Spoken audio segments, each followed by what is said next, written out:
Hey guys, welcome back to another video. So today on this video what we're doing is we're replacing this boiler circulator pump because it captivated. So in my last video I told you guys I was replacing this because when I replaced the PRV. So the first thing we're actually going to do, we're going to test this expansion tank to ensure the pressure is at least 12 to 15 psi. So you saw me put the testing gauge on it, and right here we're seeing 0 psi, so that's a problem.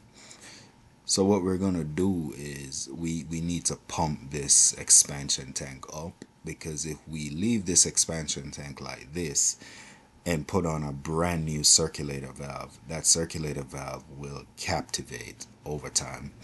And what I mean by captivate is it will get bubbles inside the circulator valve, and it will just cause it to shut down, collapse. And that's a no-no. You don't want to spend $250 on a part and have it fail the minute you put it on. That's a definite minus.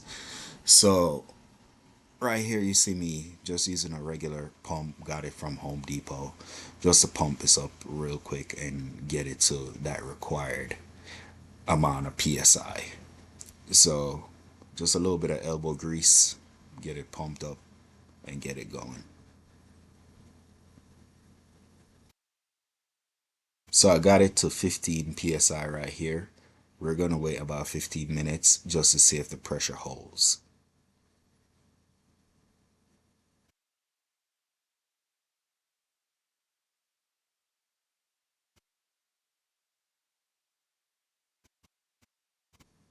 So now let's test it out again.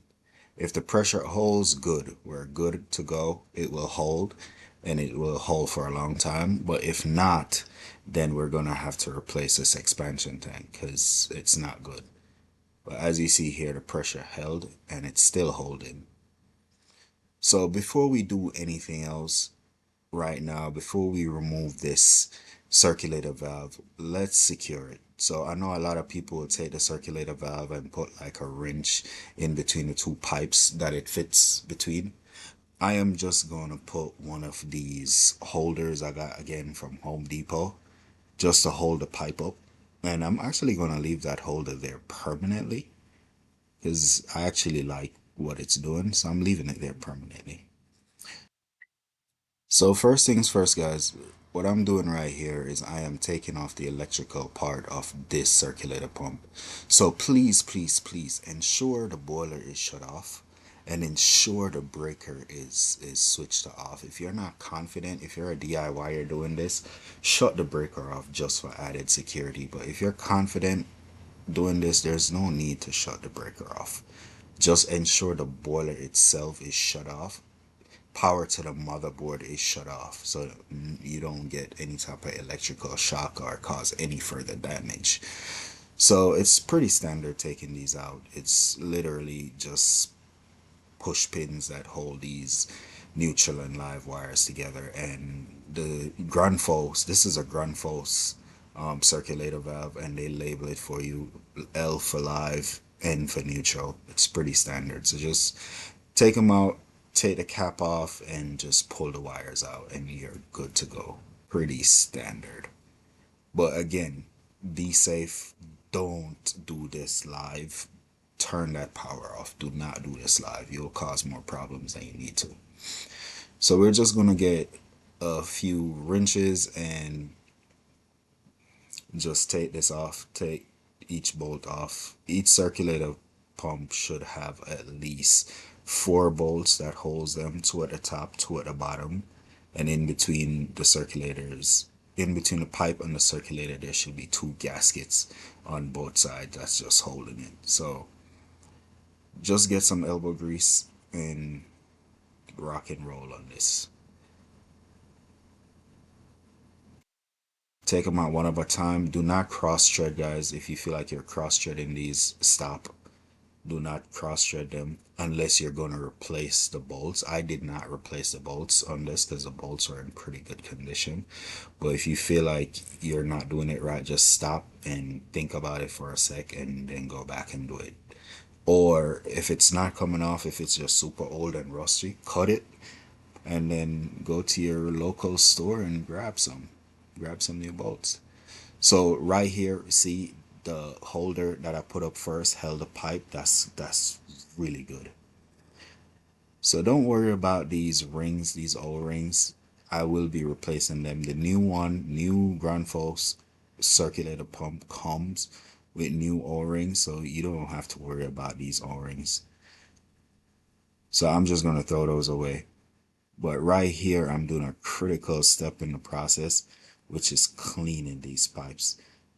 Over time, water is hard, and over time, these pipes do start corroding and stuff. So it's good to just take a wet rag and something sharp like the end of a flathead screwdriver, like I'm doing right here, and just clean it. Just give it a nice little clean, just to get this all the gunk off, so the new gasket just fits really well. So if you're still watching up to this point, thank you so much. Thank you so much. But please like, comment, subscribe. I do respond to all the comments because I do like the community and I do like the engagement. But it does help this channel reach a lot more people that may need this video or may enjoy this type of content. So please like, comment, subscribe. So what I'm doing here, guys, is I can't stress enough how important it is to do a side-by-side comparison. There's multiple different pumps out there, so just do a side-by-side comparison to ensure you have the right one. So I'm installing this check valve, and please pay attention to the arrow on the side of the pump to ensure the check valve is flowing towards the boiler. Like, please pay attention. So we got our gaskets on, and don't worry if they're not sticking to the pump. They're not supposed to, as long as you put them in between the pipe and the pump correctly and there's no obstruction, it will do the job perfectly. So now you just line everything up, line up all your holes, and ensure your gasket is not sticking out, and then you just start putting your screws back in. If you cross thread these guys, or if you cut them, like I said, just run to your local department store. If you're in the US, it's probably Home Depot or Lowe's. If you're overseas, it's probably your local hardware store. But just run to your local hardware store and just get the bolts that fit.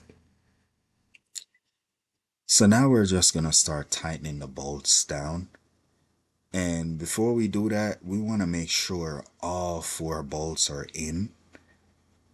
We want to make sure of that, because if you don't and you start tightening these bolts down, then you run the risk of one of those holes being very off.